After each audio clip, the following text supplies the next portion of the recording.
SIR, आखिर क्या है ये एसआईआर? 12 जो अभी स्टेट्स हैं उनमें एसआईआर जो है प्रक्रिया शुरू होने जा रही है। एसआईआर बिहार चुनाव में एक बड़ा मुद्दा रहा। नमस्कार दोस्तों, मैं हूं राजेंद्र दत्त और आप देख रहे हैं क्राइम आवाज इंडिया। दोस्तों, पिछले दिनों बिहार चुनाव के दौरान एक मुद्दा बहुत जोर शोर से उठा, एसआईआर। और एसआईआर को लेकर विपक्षी पार्टियों ने कहीं ना कहीं बहुत हो हल्ला मचाया। यहां तक कि प्रधानमंत्री के लिए उन्होंने वोट चोर गद्दी छोड़ तक के नारे लगाए। और इसके बावजूद भी कहीं ना कहीं जो विपक्षी पार्टियां थी उनको बिहार चुनाव में कोई बहुत ज्यादा फायदा नहीं हुआ। एसआईआर, आखिर क्या है ये एसआईआर? आइए इस पर चर्चा करने के लिए मेरे साथ हैं सतीश मेहरा जी, और हम जानते हैं कि एसआईआर जो है वो आम लोगों के लिए क्यों जरूरी है, क्यों जो सरकार है वो एसआईआर को इतनी जल्दबाजी में इस लागू करना चाहती है, क्यों चाहती है कि 12 जो अभी स्टेट्स हैं उनमें एसआईआर जो है प्रक्रिया शुरू होने जा रही है, वो उनको एक बहुत कम समय क्यों दिया गया है। मेरा साहब, सबसे पहले तो आपका स्वागत है हमारे स्टूडियो में। धन्यवाद आपका। मेरा साहब, एसआईआर बिहार चुनाव में एक बड़ा मुद्दा रहा। हालांकि विपक्ष को उसका कोई बहुत ज्यादा लाभ नहीं हुआ है, लेकिन बावजूद इसके एसआईआर का मुद्दा जो है उसने पूरे देश में एक चर्चा छेड़ दी। मैं चाहता हूं कि सबसे पहले तो आप हमारे दर्शकों को बताएं कि आखिर ये एसआईआर है क्या। देखिए, चुनाव आयोग द्वारा जो ये एसआईआर की प्रक्रिया की जा रही है, स्पेशल इंटेंसिव रिवीजन जी, ये वोटर मतदाता सूची का सूचीताकरण जो किया जा रहा है, उसमें कुछ वोट जोड़े जा रहे हैं जो नए जोड़े जा रहे हैं, कुछ वोट जो जिनकी डेथ हो चुकी है और या एक जगह छोड़ के दूसरी जगह चले गए, या जिन लोगों के 2 जगह वोट बने हुए हैं उन वोटों का काटने का काम भी इस एसआईआर प्रक्रिया के माध्यम से होगा, और ये चुनाव आयोग कर रहा है। और जहाँ तक आपने बात की कि ये इस समय क्यों किया गया है, ये चुनाव आयोग समय समय पर मतदाता सूची का सूचीकरण करता रहा है। पहले 2003 में एसआईआर की प्रक्रिया शुरू की गई, पूरी की गई थी, और 2003 के बाद अब बिहार विधानसभा चुनाव से पहले एसआईआर पूरे बिहार में किया गया। उसमें कुछ वोट जोड़े गए हैं, कुछ काटे गए हैं। विपक्षी दलों का यही मानना है कि उन्होंने एक आरोप लगाया कि हमारे वोट 62 लाख के आस 62 लाख वोट काटे गए हैं, जो ठीक नहीं है। तो उन्होंने कहीं ना कहीं शक जाहिर की है एसआईआर पे विपक्षी पार्टियों ने। तो इस तरह से अब और जो 12 राज्यों में की आपने बात की है, उन 12 राज्यों में स्पेशल इंटेंसिव जो रिवीजन का जो प्रक्रिया है शुरू की है, उसको भी लेकर जो विपक्षी पार्टियां हैं उनका ये कहना है कि कहीं न कहीं इसमें भी हमें बहुत कम समय इस एसआईआर के लिए दिया गया है, जिससे कहीं न कहीं मतदाता कंफ्यूज हैं, और मतदाता पूरा जो फार्म भरने का प्रोसेस है, फार्म जमा करवाने का प्रोसेस है, वो उन्होंने कहीं न कहीं दिक्कत उनको आ रही है।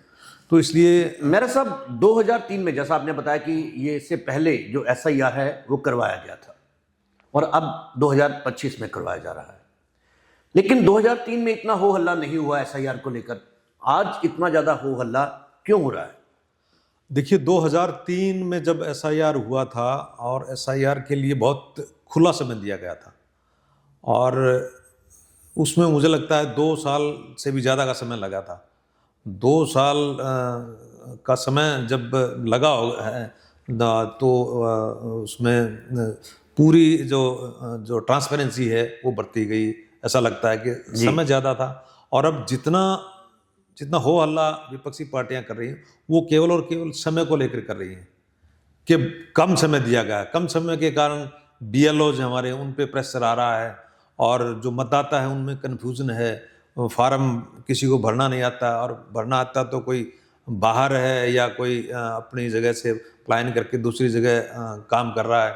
उनमें इस तरह का जो दिक्कत आ रही है वोटर्स के सामने भी और बीएलओज के सामने भी। हालांकि बीएलओज की हम बात करें तो कई स्टेट में बीएलओज के जो प्रेशर के कारण मरने की खबरें भी आई हैं, उनकी डेथ भी हुई है। कईयों ने सुनने में खबरें ये आ रही हैं कि आत्महत्या की है, प्रेशर उनके काम के दबाव के कारण। बीएलओज का एक काम एक एडिशनल काम इनको दिया गया है बूथ लेवल ऑफिसर्स का। जो पहले टीचर हैं, जैसे टीचर को अपना जो टीचर का जो वर्क है, जो स्कूल में बच्चों को पढ़ाना है वो भी करना है, इसके अतिरिक्त बीएलओज की जिम्मेवारी उनको दी गई। इससे कहीं ना कहीं प्रेशर में है। 1 महीना के अंदर ये सारी प्रक्रिया उन्होंने 4 जो नवंबर से 4 दिसंबर तक पूरा करके इन्होंने देना, फार्म भर के देने हैं। फार्म पहले गांव उसमें हर घर में फार्म बांटे जाएंगे, उसके बाद फार्म लिए जाएंगे और ये भी तस्दीक किया जाएगा कि फलां वोटर जिसने फार्म भरा है ये इस घर में है या नहीं है। इस तरह से कम समय जो दिया गया उससे वोटर में भी कंफ्यूजन है और बीएलओज में भी। मेरा सब यकीनन जो समय है, 1 महीने का समय है, वो बहुत कम समय है और इतने कम समय में एक सही जो हम डाटा है वो शायद हम कलेक्ट नहीं भी कर पाएंगे। लेकिन इतने कम समय में ये सब कुछ, ये प्रक्रिया क्यों की जा रही है, इतना कम समय क्यों किया जा रहा है? क्या इसके पीछे जो केंद्र सरकार है या यूं कहें कि जो सत्तारूढ़ पार्टियां हैं उनकी मंशा जो है वो क्लियर है? क्या मंशा है उनकी, मतलब क्यों वो इतने कम समय में ये सब कुछ करवाना चाहते हैं?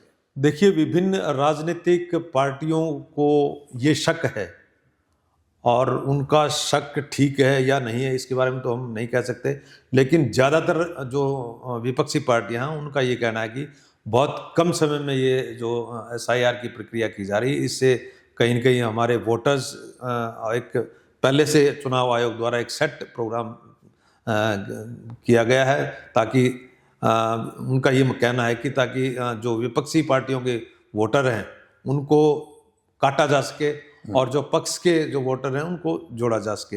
ये कहीं न कहीं संभावनाएं सारी की सारी विपक्षी पार्टियां जता रही हैं और इससे कहीं न कहीं उनको फिर देश में ये एक चर्चा का विषय भी इसीलिए रहा है। पहले एसआईआर जो हुई थी कुछ ज़्यादा, इसमें ज़्यादा कोई इशू नहीं था, लेकिन अब और ज़्यादा इशू बनता जा रहा है। चाहे बीएलओज के डेथ होने की बात हो और चाहे जो विभिन्न राजनीतिक पार्टियां उनके मन में डाउट क्रिएट होने की बात हो, वोटर्स के मन में कन्फ्यूज़न जो हो रहा है।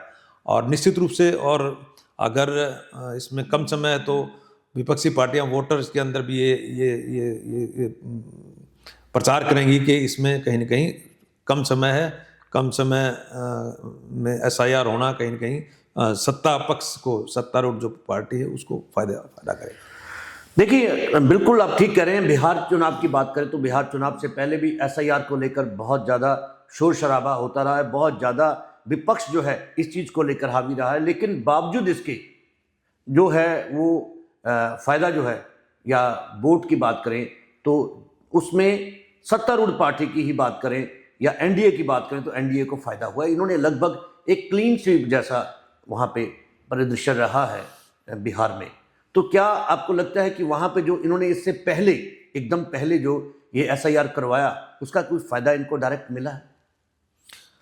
निश्चित रूप से हर एक आदमी के मन में ये कहीं ना कहीं सकचुबा है कि एसआईआर की जितनी तेज़ी से वहाँ बिहार में की गई थी और उसके जस्ट बाद चुनाव की घोषणा होना, उससे कहीं ना कहीं हर एक आदमी के दिमाग में और विभिन्न जो राजनीतिक विपक्षी पार्टियां हैं उन्होंने भी कहा है कि इसका कहीं ना कहीं फ़ायदा उनको लेने की चुनाव आयोग के माध्यम से जो एनडीए है उन्होंने कोशिश की है जी। और इतना भारी बहुमत से एक उनके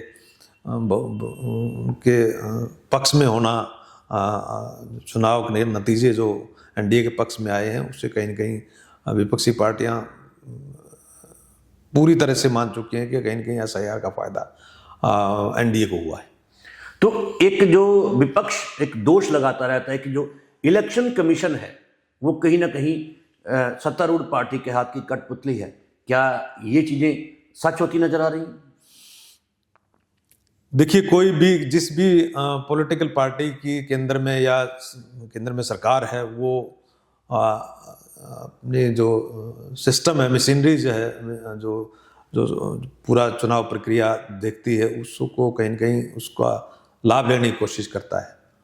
और सारी की सारी जो विपक्षी पार्टियां ये कहने लगी हैं कि कहीं न कहीं चुनाव आयोग के माध्यम से एसआईआर का जो प्रक्रिया शुरू की गई है वो कहीं न कहीं एनडीए के इशारे पे की गई है।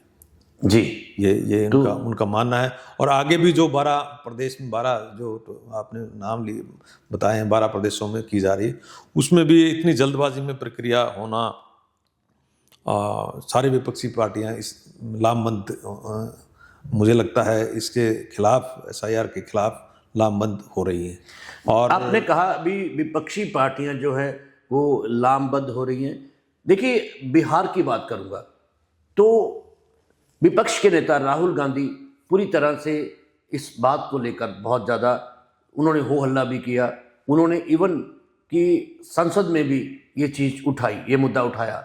बावजूद इसके विपक्षी पार्टियां जो हैं वो लामबंद होती नजर नहीं आई। क्या लगता है कि आने वाले समय में, जैसे देखिए 12 राज्यों की मैंने बात की, जिसमें मध्य प्रदेश है, वेस्ट बंगाल है, तमिलनाडु है, राजस्थान है और बहुत सारे राज्य हैं, तो क्या जो विपक्ष है वो इस मुद्दे पर एकजुट हो सकता है, एक मत हो सकता है?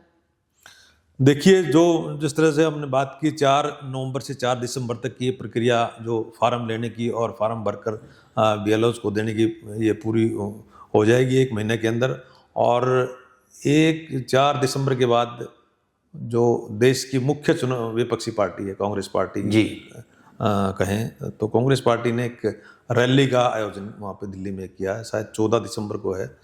और उस पे आज जो एसआईआर पे जो चाहे समाजवादी पार्टी हो, चाहे राष्ट्रीय जनता दल हो बिहार में, चाहे टीएमसी हो बंगाल में, और चाहे तमिलनाडु में जो सरकार, जिनकी सरकार है एमके स्टालिन हैं, सारे के सारे जो विपक्षी पार्टियां हैं जो इनके एसआईआर के विरोध में कहीं न कहीं बात करने लगे हैं। और निश्चित रूप से राष्ट्रीय जनता दल और जो समाजवादी पार्टी वो तो कांग्रेस के साथ ही है, बिल्कुल। चुनाव भी पीछे उन्होंने साथ लड़ा था। लेकिन कांग्रेस का ये विपक्षी पार्टियों का ये कोशिश मुझे लगता है उन्होंने शुरू कर दी है कि एसआईआर के खिलाफ हम लामबंद हो, तभी पक्ष के खिलाफ, सरकार के खिलाफ हम मजबूती से लड़ पाएंगे।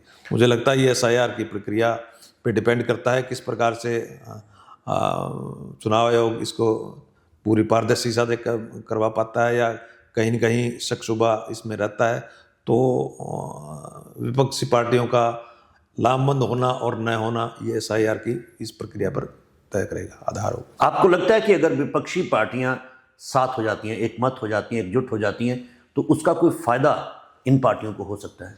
निश्चित रूप से एक मजबूत विपक्ष होगा और सरकार को सोचना पड़ेगा, इलेक्शन चुनाव आयोग को सोचना पड़ेगा कि कहीं न कहीं जो इनके डेलीगेशन मिलेंगे, चुनाव आयोग से मिलेंगे, वो अपनी अपनी बात रखेंगे। वो सारा जितना भी इनमें कन्फ्यूज़न उनके दिमाग में है, वो चुनाव आयोग किस प्रकार से उनको क्लियर कर पाता है, उनके कन्फ्यूज़न को, वोटर्स के कन्फ्यूज़न को और विपक्षी पार्टियों के कन्फ्यूज़न को। अगर चुनाव आयोग उनके जो एक कन्फ्यूज़न क्रिएट विपक्षी पार्टियों में हुआ है उसको क्लियर करने में कामयाब रहता है, तो निश्चित रूप से फिर प्रक्रिया में किसी तरह की वो सुचिता, जो मतदाता सूची का जो सुचिताकरण है वो भी एक निष्पक्ष तरीके से होगा और दिखेगा भी। मेरा साहब, एक चीज़ मुझे बताइए आपकी, अभी आपने बताया कि बहुत जल्दबाजी में ये सब लोग जो एसआईआर की है प्रक्रिया होने जा रही है, जिसमें कहीं ना कहीं पारदर्शिता जो है उसकी कमी हो सकती है या इसका विरोध भी हो रहा है। आप ये कहिए कि पारदर्शी तरीके से, अगर हम बिल्कुल ट्रांसपेरेंट तरीके से कहें, तो एसआईआर की प्रक्रिया कैसे हो सकती है? उसमें मतलब क्या होना चाहिए, किस तरह से होनी चाहिए? देखिए, एसआईआर की प्रक्रिया में बीएलओ जो इलेक्शन कमीशन अपॉइंट करता है, उनको 3-4 बार घर जाना होता है, हर वोटर को के पास जाना होता है और घर घर जाएं। वो घर पहले फॉर्म दे के आना होता है हर घर में, और जहाँ वोटर हैं, एक घर में अगर 4 वोटर हैं तो 4 फार्म उनको देने होंगे। और इसके बाद उन्होंने तस्दीक भी करना होता है कि हाँ ये वोटर ये हैं, और फिर फार्म भर के उनसे जो घर जाकर लेना भी होता है, ताकि आराम से वो फार्म अपना भर सकें या किसी अपने आस पड़ोसी को जो पढ़े लिखे आदमी से भरवा सकें। तो और फोटो के साथ, नया जो फोटो है उस फोटो के साथ। तो इस तरह से अगर पूरी प्रक्रिया बीएलओज ठीक ठाक उनके घर जाकर करते हैं, तस्दीक करते हैं और घर जाकर फार्म लेते हैं और सबमिट करते हैं, तो निश्चित रूप से इसमें पारदर्शिता होगी। और अगर बीएलओज की कहीं कहीं से शिकायतें मिली कि एक जगह बैठे बैठे वो फार्म भरे जा रहे हैं और अपने आप ही भरे जा रहे हैं, अपने आप ही सबमिट किए करे, उससे फिर कहीं ना कहीं वोटर के मन में एक कन्फ्यूजन क्रिएट होता है। कहीं ना कहीं लगता नहीं भाई इसके साथ साथ बीएलओ की कारगुजारी के साथ साथ इलेक्शन कमीशन और सत्तारूढ़ पार्टियों की नीयत जो है वो भी सही होनी चाहिए। निश्चित रूप से देखो, अगर कंफ्यूजन होगा तो फिर नियत पे भी सवाल उठते हैं ना। तो इसलिए बीएलओज घर घर जाकर उनको तस्दीक करे, फार्म दे के आए, लेकिन बीएलओज अब ये मान बैठे हैं कि उनके पास समय कम है। उनके पास जो पहले उनका बेसिक जो काम है उसके एडिशनल जो ये काम दिया गया है बीएलओज का, तो इसलिए कहीं ना कहीं प्रेशर में वो दिखाई दे रहे हैं। इसी वजह से कि खबरें जो आप सुन रहे हैं या अखबारों में या मीडिया में आ रही हैं, वो 15 के आसपास बीएलओज अलग अलग स्टेट से, चाहे गुजरात की बात करें, मध्य प्रदेश की बात करें, वेस्ट बंगाल की बात करें और राजस्थान की बात करें, 2-2, 4-4 लोग वहाँ से बीएलओज की डेथ हुई है। और ये प्रेशर के कारण ही हो रहा, लेकिन थोड़ा सा समय चुनाव आयोग को बढ़ाना चाहिए इसमें। अच्छा, एक आखिरी सवाल मेरा साहब, मुझे एक चीज़ बताइए कि ये एसआईआर की जो प्रक्रिया है ये आम जन के लिए, आम लोगों के लिए, मेरे लिए, हमारे लिए क्यों जरूरी है? ये देखिए, हर आदमी इसमें एक चीज और एडिशन करता हूं, जरूरी है भी या नहीं? नहीं, निश्चित रूप से जरूरी है। हर आदमी का, हर मतदाता का अधिकार है कि मैं अपने मत का प्रयोग कर सकूं। और चुनाव आयोग की भी ये जिम्मेवारी है कि कोई भी मतदाता बिना अपने मत का प्रयोग किए बिना रहे ना। तो इसलिए अगर कोई मुंबई से ट्रांसफ़र होकर चंडीगढ़ में कोई आता है, तो मुंबई तो वो कई बार जा नहीं पाता और यहाँ रहने लग जाता है, तो उसका वोट यहाँ बनवाना उसके लिए ज़रूरी है, ताकि वो अपना वोट कास्ट कर सके। क्योंकि वोट डालने के लिए स्पेशल आदमी मुंबई जाए ना, उनका कोई एड्रेस है वहाँ पे मुंबई में, तो वोट वहाँ से कटना भी जरूरी है और यहाँ बनना भी जरूरी है जी। तो इसलिए, और नए वोटर हैं उनका वोट बनना जरूरी है, और कुछ वोटर की डेथ हो चुकी है उनको भी वोट मतदाता सूची से निकालना उनका वोट काटना भी जरूरी है। नहीं तो अगर जिसकी डेथ हो चुकी है और उसका वोट मतदाता सूची में रहेगा, तो किसी न किसी पार्टी को वो कहीं ना कहीं प्रभावित करेगा, वो कहीं ना कहीं दूसरा कोई आदमी उसका प्रयोग कर पाएगा। तो इसलिए वोट का काटना और वोट का जोड़ना, ये दोनों ही प्रक्रिया जरूरी है। सो दोस्तों, आपने आज जाना कि एसआईआर हमारे लिए कितना जरूरी है, और यह भी जाना कि जो सत्तारूढ़ पार्टी है, अगर वो ये प्रक्रिया को शुरू करने के लिए इतनी जल्दबाजी कर रही है, तो कहीं ना कहीं उनकी नीयत पर विपक्ष जो शक कर रहा है वो सही है। और दोस्तों, इसके साथ साथ एसआईआर की जो प्रक्रिया है उसमें अगर बीएलओज आप तक आते हैं तो आपको उनको सहयोग करना चाहिए, क्योंकि वोट जो है वो आप सबका अधिकार है और उसमें पारदर्शिता जो है वो होनी बहुत जरूरी है। मेरे साहब, आप हमारे स्टूडियो आए, आपका बहुत बहुत धन्यवाद। बहुत बहुत धन्यवाद राजनीति जी, आपका भी। दोस्तों, आपको हमारा ये कार्यक्रम कैसा लगा? अगर आप इस बारे में कुछ कहना चाहते हैं, कुछ कमेंट करना चाहते हैं, हमारे कमेंट बॉक्स में जाकर कमेंट जरूर करें और देखते रहें क्राइम आवाज इंडिया।